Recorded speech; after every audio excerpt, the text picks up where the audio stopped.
Hello everyone, आपका बहुत बहुत स्वागत है आपके अपने यूट्यूब चैनल पाठकशाला पे। मेरा नाम है Nidhi Pathak. I'm free time UGC NET qualified in commerce and management subject. और आज के लेक्चर में मैं आपको बताने जा रही हूँ कि क्या क्या आपका जो है वो सिलेबस जाव लेक्चर कैडर का चेंज हुआ है in respect to old syllabus. Okay, कि आपका पुराना जो सिलेबस है आप जो है अभी तक उसी को देख के आगे पढ़ रहे होंगे, ठीक है, अपनी तैयारी कर रहे होंगे।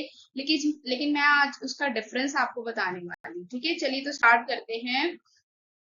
आपका पंजाब लेक्चर कैडर के कॉमर्स सब्जेक्ट के डिटेल सिलेबस। ओके, तो यहाँ पे देखो मैं एक जो है वो आपको लेकर आई हूँ कि आपको डिफरेंस पता लग जाए। ठीक है, कि क्या क्या चेंज हुआ है, क्या क्या ऐड हुआ है, क्योंकि कुछ जो है वो टॉपिक्स ऐड हुए हैं, कुछ जो है वो डिलीट भी किए गए हैं।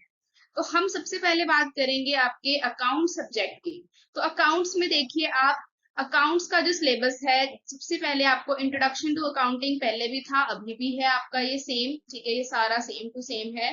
ठीक है, इसमें कोई चेंज नहीं आया। इसके बाद आपका introduction to computer and accounting information है, इसमें भी है, ये इस न्यू वाले सिलेबस में भी है। तो जो अकाउंटिंग वाला आपका पार्ट है उसमें कोई भी चेंज नहीं आया। ठीक है, सारा सेम है। ठीक है, इसमें कोई चेंज नहीं आया है। तो इसमें आपने क्या क्या पढ़ना है, इसमें आपने 11th क्लास का पढ़ना है सारा, 12th क्लास का पढ़ना है और थोड़ा सा बीकॉम का पढ़ना है। बीकॉम का आपका ज्यादा नहीं है, कॉस्ट एंड मैनेजमेंट अकाउंटिंग वाला पार्ट है। ठीक है, ये सारा आपने पढ़ना है। ठीक है, नेक्स्ट देखो, नेक्स्ट आप बात करते हैं बिजनेस स्टडीज की। तो बिजनेस स्टडीज जो है इसमें कुछ एडिशन किया गया है। ठीक है, डिलीट तो कुछ भी नहीं हुआ इसमें से, लेकिन कुछ एड ऑन किया गया है। तो पहले जो आपका बिजनेस स्टडीज था इसमें ओनली क्लास 11th का सिलेबस आपको दिया हुआ था। ठीक है, बट अब ऐसा नहीं है। आपका यहाँ पे 11th का तो सेम ही रहेगा जो पहले था। ठीक है, बस यहाँ पे आपका जो है वो क्या ऐड कर दिया है, आपका 12th का भी ऐड कर दिया है पोर्शन बिजनेस स्टडीज में। देखिए यहाँ पे देख सकते हो, principles and functions of management, ये आपका 12th क्लास का सिलेबस है यहाँ से। ठीक है, बाकी यहाँ तक सारा आपका 11th का सेम है। तो principles and functions of management है, इसके बाद बिजनेस फाइनेंस एंड मार्केटिंग, ये सारा आपका 12th का ही है। ठीक है, और बाकी ये पुराने वाला है, ये तो सारा 11th का है और वो यहाँ पे भी है। ठीक है, नेक्स्ट देखो यहाँ पे, नेक्स्ट हमारा है कंज्यूमर प्रोटेक्शन। तो ये सारा यहाँ से लेकर principles and functions of management से लेकर कंज्यूमर प्रोटेक्शन तक आपका सारा 12th का सेम टू सेम सिलेबस है। ठीक है, जो अब ऐड हुआ है आपके न्यू सिलेबस में। ठीक है, लेकिन जो पुराना सिलेबस है इसमें 12th की बिजनेस स्टडीज नहीं थी, तो ये थोड़ा सा आपका ज्यादा सिलेबस हो गया बिजनेस स्टडीज का। ठीक है, नेक्स्ट अब हम बात करते हैं बिजनेस स्टैटिस्टिक्स की।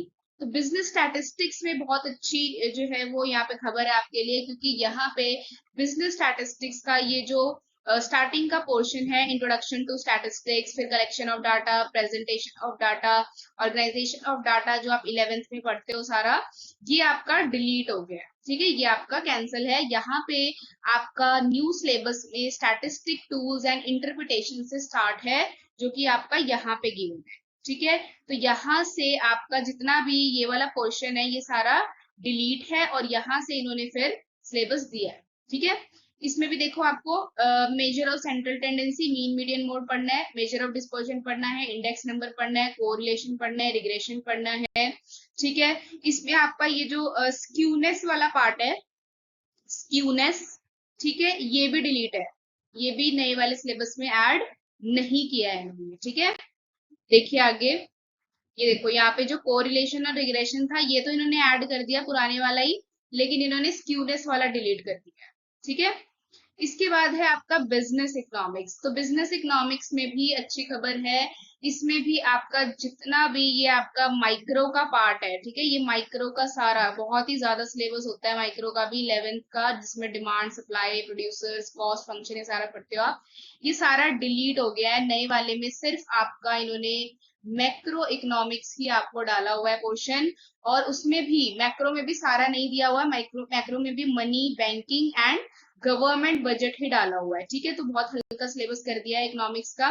ठीक है, तो यहाँ पे देखो जो पुराने वाला सिलेबस था आपका उसमें मैक्रो इकोनॉमिक्स में सारा था, आपका नेशनल इनकम ये सारा भी था, लेकिन इसमें ये नहीं दिया हुआ। ठीक है, तो ये अच्छी बात है। क्लियर। इसके बाद देखो यहाँ पे जो आपका मैक्रो इकोनॉमिक्स में बैलेंस ऑफ पेमेंट गिवन था पुराने वाले सिलेबस में, ये भी नहीं है न्यू वाले में, ठीक है, ये वाला पोर्शन भी नहीं है। सिर्फ आपका यहाँ से ये money and banking and government वाला ये वाला पार्ट जो है इन्होंने यहाँ पे न्यू वाले में ऐड ऑन किया है, ठीक है। बस तो ये था आपका टोटल सिलेबस कॉमर्स सब्जेक्ट का। आई होप आपको जो है अब डिफरेंस समझ आ गया होगा, ठीक है, पुराने और नए वाले सिलेबस में, क्योंकि अभी भी जो कुछ स्टूडेंट्स हैं वो पुराने सिलेबस के अकॉर्डिंग ही पढ़ रहे हैं। तो नया सिलेबस जो है उसको आप दोबारा से देखो, ठीक है, और इसके अकॉर्डिंग आप अपनी पढ़ाई स्टार्ट करो, ठीक है। So all the best everyone, I hope आप सभी का एग्जाम जो है वो क्लियर हो। अगर आप और भी इंफॉर्मेशन चाहिए तो आप हमारा चैनल सब्सक्राइब कर सकते हैं। Thank you.